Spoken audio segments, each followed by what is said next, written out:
Having a good customer service system in place is a plus for any business. It not only increases revenue, but allows for customer retention, staff motivation, and boosts the organization's reputation.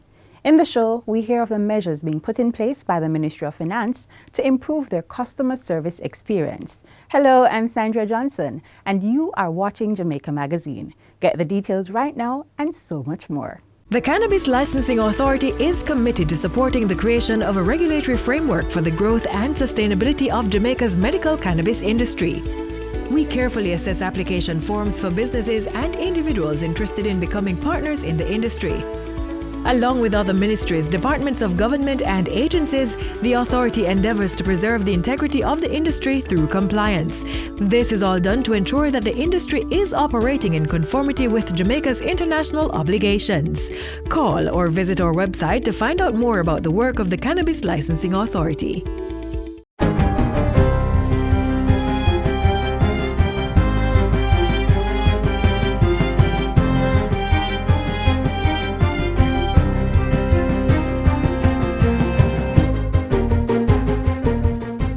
Good day, I'm Theodore Henry, and this is your JIS News for Thursday, October 7. As government seeks to employ more road safety strategies, the Road Safety Unit in the Ministry of Transport is now embarking on a road safety public awareness campaign titled Stop the Foolishness. Director of the Road Safety Unit, Deidre Hudson-Sinclair, says the campaign will utilize television, radio, and social media to highlight the use of protective devices, pedestrian vigilance, night driving safety procedures, and helmet use. The aim is to encourage persons to think about their actions prior to movement on the road.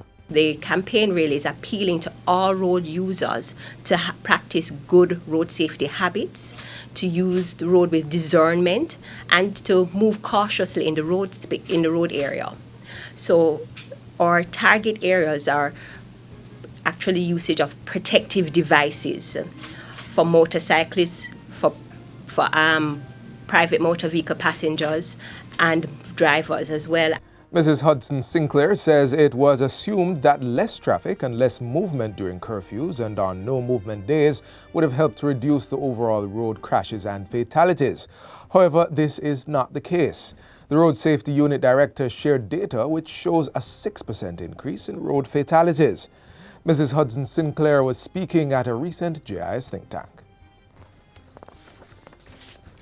Cabinet has given the go-ahead for renovation to begin on the Clarendon Parish Court within the current financial year.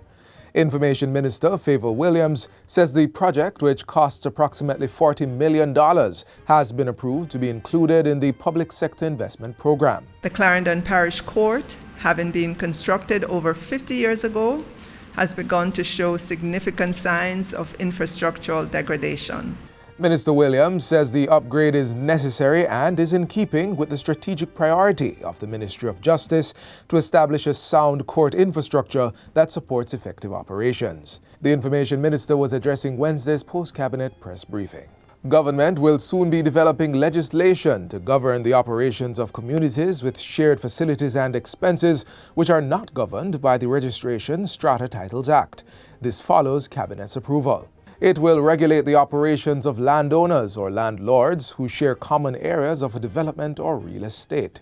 The legislation will also make provision for shared responsibilities for maintaining facilities such as tennis courts, car parks, and roadways. Jamaica has a wide cross-section of residential and commercial developments that have shared property that are not covered under the Registration Strata Titles Act, because they do not meet the criteria for strata lots as defined under the Act. The Act was amended to address challenges faced by proprietors of properties with common facilities and shared expenses that would have to be addressed through the legislation. Football fans will not be able to physically attend Jamaica's World Cup qualifying match between Jamaica and Canada, scheduled for Sunday at the National Stadium.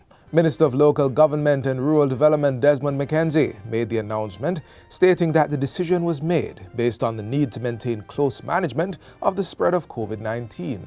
In a statement issued yesterday, Minister Mackenzie said the government cannot facilitate large gatherings for any purpose at this time in order to manage the public health crisis imposed by the pandemic. He said no exemptions will be granted in respect of the upcoming World Cup qualifying game, which means no spectator, vaccinated or unvaccinated, will be allowed into the stadium.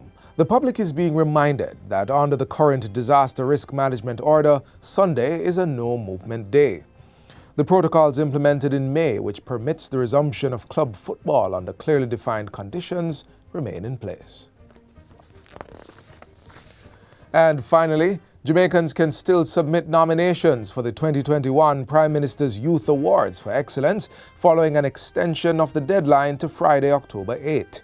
The award is bestowed upon young Jamaican nationals between 15 and 29 years old living in Jamaica or the diaspora. Nominees must excel in the selected category, contribute to Jamaica's development, have attained national or international recognition in their area of specialty, and must be of upstanding character. Nomination forms may be downloaded from youthjamaica.com or the Ministry of Education, Youth and Information's website, moe.gov.jm. Completed forms should be submitted to pmyouthawardsja@gmail.com along with certified copies of birth and academic certificates. Submissions should also include proof of achievements and awards, 2 written references, and a profile of achievements. And that's it for JIS News Today. I'm Theodore Henry. Thanks for watching.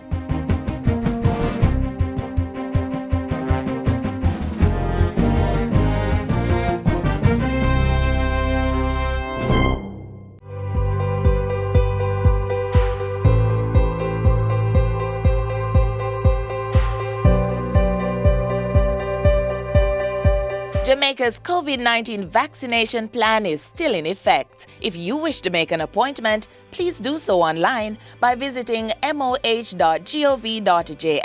or by calling 888-663-5683. Vaccination still a keep. Go get your jab today. An investment in a good customer service program to include training as well as improved technology and processes will result in a satisfied customer experience. And that's what the Ministry of Finance has done. Let's hear more from the Ministry's Director of Customer Service, Rory Stinnett.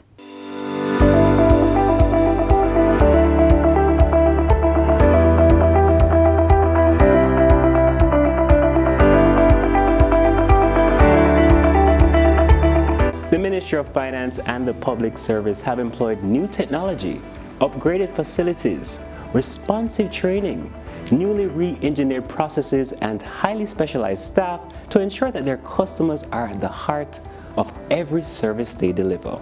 Hello, I'm Daniel Pasley and welcome to Finance Matters. In today's episode, I'll be talking to Mr. Rory Stinnett, the Ministry of Finance's Director of Customer Service, about the Ministry's investment in service excellence and plans for the highly anticipated Customer Service Week. Remember to like, share, and subscribe to our YouTube channel. Follow the Ministry of Finance on Facebook, Twitter, and Instagram so you can check on all the episodes and highlights.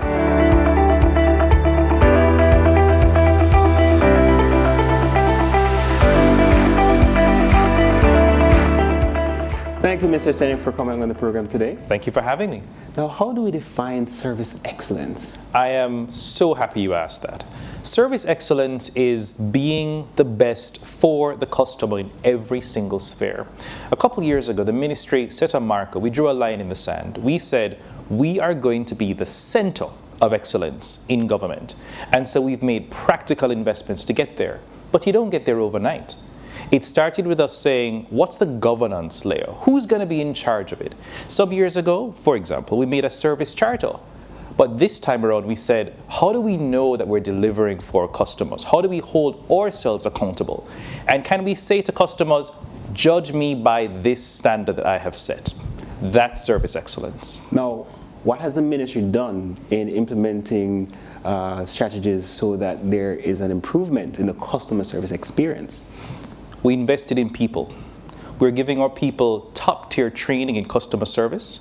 We invested in our processes. We have re-engineered so many of our processes, and more reviews continue, to ensure that they are lean, that they're giving people what they expect, and that they can be certified in one of those ISO 9001 standards that we're seeking to get. Now, what does the ISO 9001 standards mean? Why is it relevant to the organization It's itself? internationally accredited, and it is a way to say as a declaration that your processes are in order, they're streamlined in a particular way, they're repeatable. When you have this badge of honor, then customers can feel confident that services are delivered in an efficient and effective manner. But our investments don't stop there. Who remembers what our lobby used to look like? It wasn't great. Now, our lobby is sleek, it is comfortable, there's AC, it's accessible for people who have disabilities. If you're a parent with a child, you can go in there and do what you need to do. You don't have to be buzzed over here and buzzed over there. 80%, going on 90% of our services can be handled right there in that lobby. No need to traverse the building searching for someone. Help is right where you are. What are some of the other innovations that will be implemented as well? Because you spoke about the lobby, but in terms of technology, how is that being implemented? Have you ever applied for a scholarship from the Ministry of Finance? Had to drop off a physical document? Those days are done. You can be at home, you can log on, you can put all your information, upload your form, your scholarship is in. No more of this paper everywhere. We're changing how we do records management, mail management, making it more digital. We are on a digital renaissance now to lead in government to say this is how you do things. And before you get there, many people think of the Ministry of Finance as purely budget, revenue, but we are the Ministry of the Public Service. We're digitizing all our processes to ensure that our public servants are served in the way that they deserve. Jamaicans are extraordinary people, and we're going to give them extraordinary service. Now, how will the public be aware of these, remarkable improvements? They're going to feel it in real time when they access services from us. When we welcome them into the lobby, they'll see the difference. We have our social media, we have all of these things that we're saying, hey, this is happening.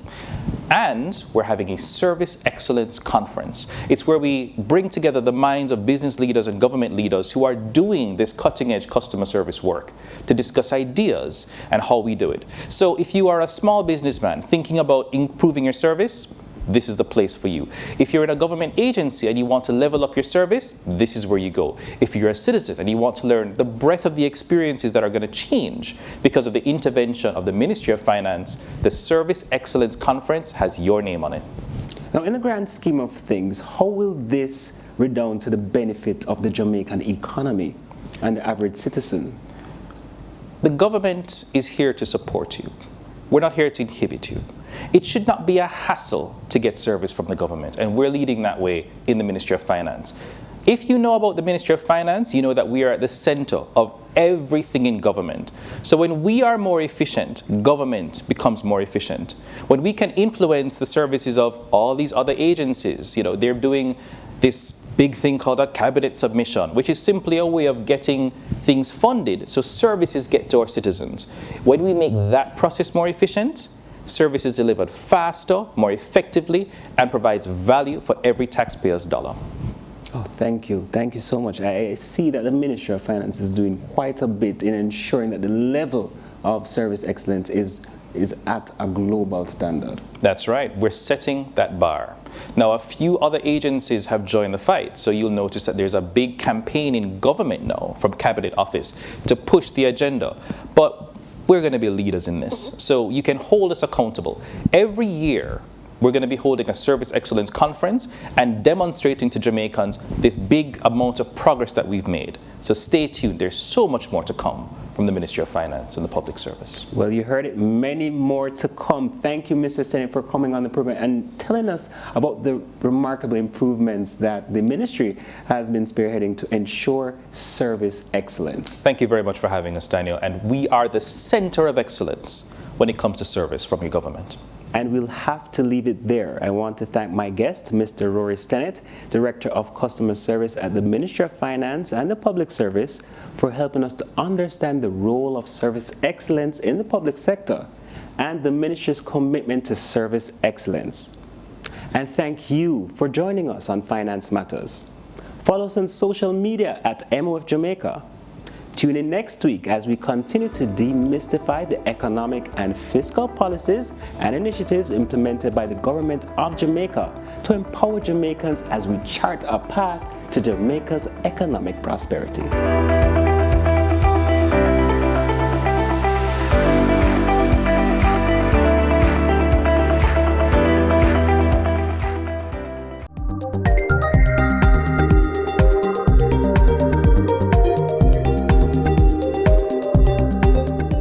October is one of the months in the hurricane season that is said to be an active period. So, if you haven't already started, now is the time to familiarize yourself with the shelters nearest to you in the event you are asked to evacuate.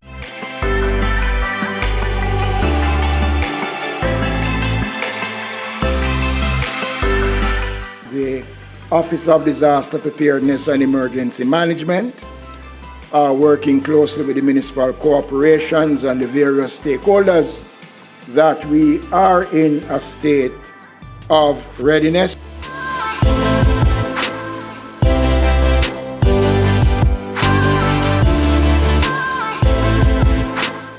When the advisory are given, that person should heed the warning. You move to your nearest shelter.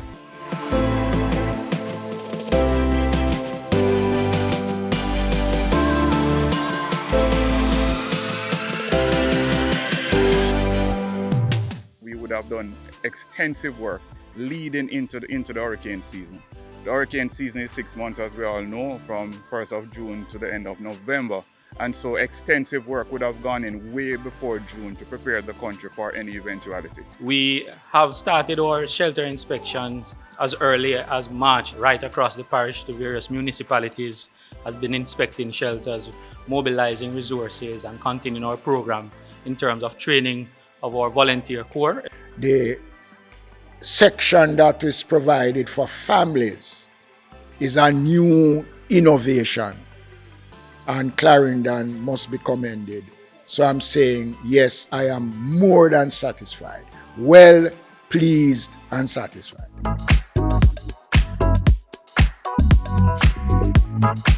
The question has been raised about isolations in regards to COVID-19.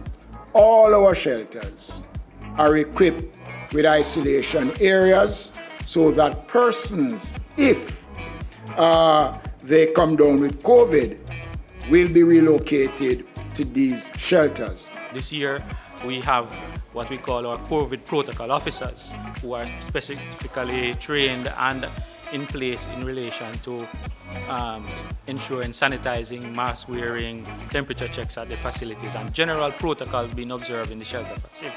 We have to pay particular more attention to the facilities as it relates to COVID, because we don't want to complicate matters within the shelters with persons who might be affected by COVID. I can only urge Jamaicans to observe the protocols.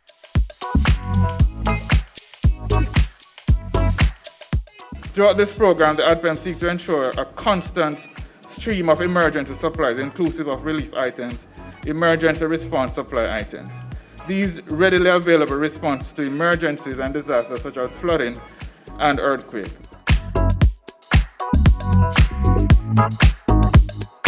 Many schools are used as shelters, and they should leave it when they leave in the same condition that they would have gone into or better. So we take care of the facilities and ensure that we are leaving the schools in proper condition for our children who use it on a regular basis. In terms of taking care of our school plant, we have had, some experiences, negative experiences over the years, but we know that it is not the general desire of persons to destroy what is here. We just want to remind you, however, that we need our plant to be available for our children after the disaster would have passed. So if you do come, we are, of course, expecting that you are going to treat it as you would treat your own home. It would be unfortunate if the shelter managers are forced to evict anyone for violating the protocols that is set. And let me be frank with you right now. It's time now we become more responsible. So I am expecting that nobody will attempt to cook in the shelters because that is not going to happen. This government since 2016 have made arrangements that once the shelters are occupied, we will provide food supplies for persons within the shelters. So the rules that are laid out are clear, it is written. I am pretty sure that the persons coming to the shelters will abide by these protocols. I have no doubt that they will. But if they break the rules, then the shelter managers have that responsibility to restore law and order. We continue to keep the public abreast as to where will be the most vulnerable areas for us to activate shelters. And those shelters that are activated will also be published through our social media and the general media channels.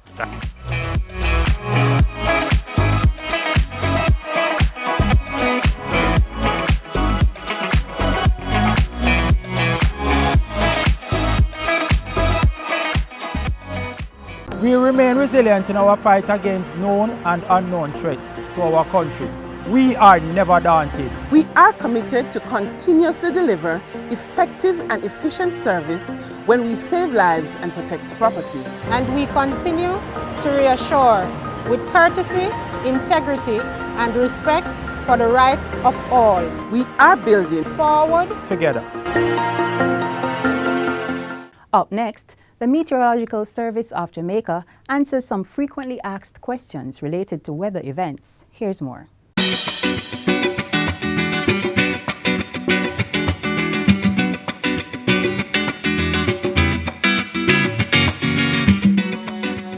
Even though a trough is likely for the island next week, tomorrow will be perfect for beachgoers. So expect bright sunshine and clear skies all day. You're right. Like how yesterday, Una tell me say it's go bright and pretty. I wash my clothes and a pure rainfall. I'll know them not dry. And today, we want to hear from you, our viewers. So call us now to get your weather questions answered. Yeah man, me go now call. And we have a call online now. What is your question? How comes you tell me say today I go bright and pretty and a pure rainfall in my community? It's not as simple as you might think to predict weather with full accuracy. To provide a forecast, we measure and assess current atmospheric conditions over various areas and compare that to previous observations. This allows us to have a general idea of what conditions to expect in a particular area.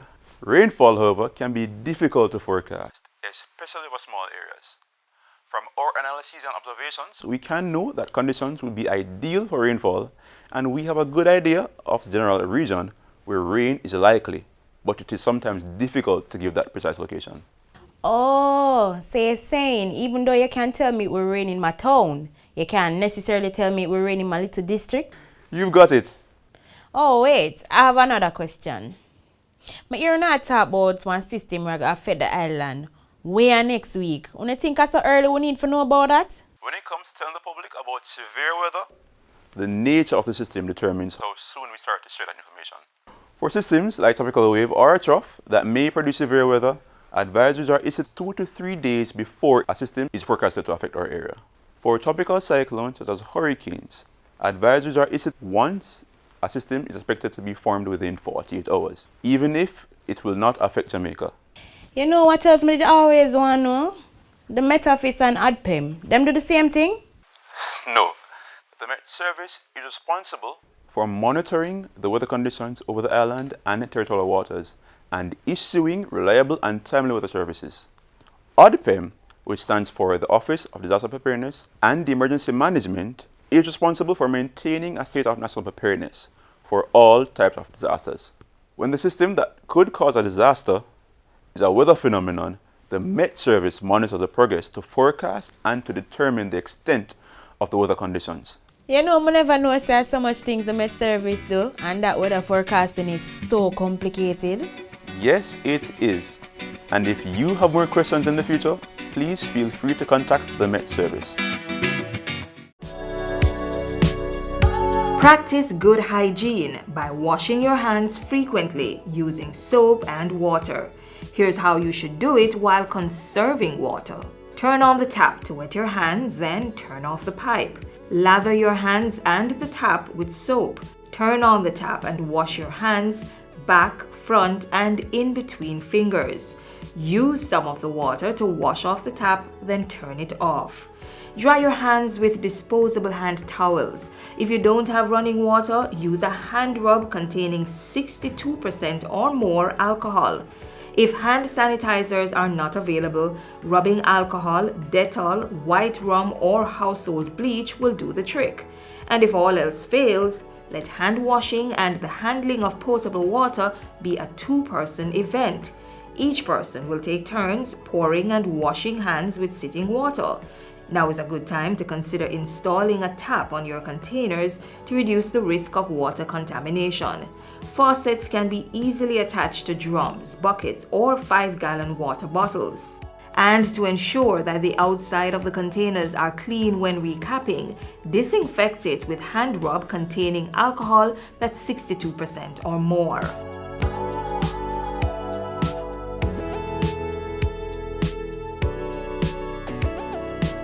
The 5 R's of water conservation are also necessary to practice. Reduce water wastage by investing in water-saving devices. Reuse water at least twice before discarding. Replace leaking pipes, faucets, and other plumbing equipment. Recycle wastewater and use it for gardening, car washing, or cleaning of public spaces. And reclaim water through rainwater harvesting. We all must play our part to ensure there's water to combat the coronavirus and stave off prolonged drought.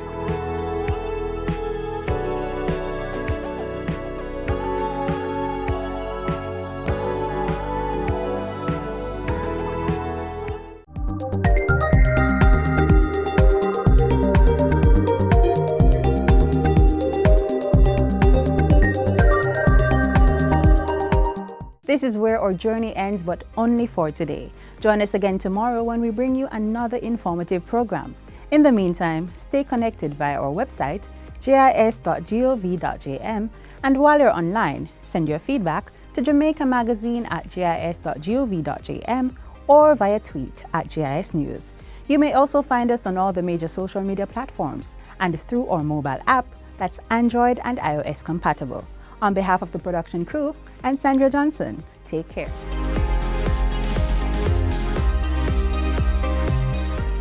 This has been a production of the Jamaica Information Service, the voice of Jamaica.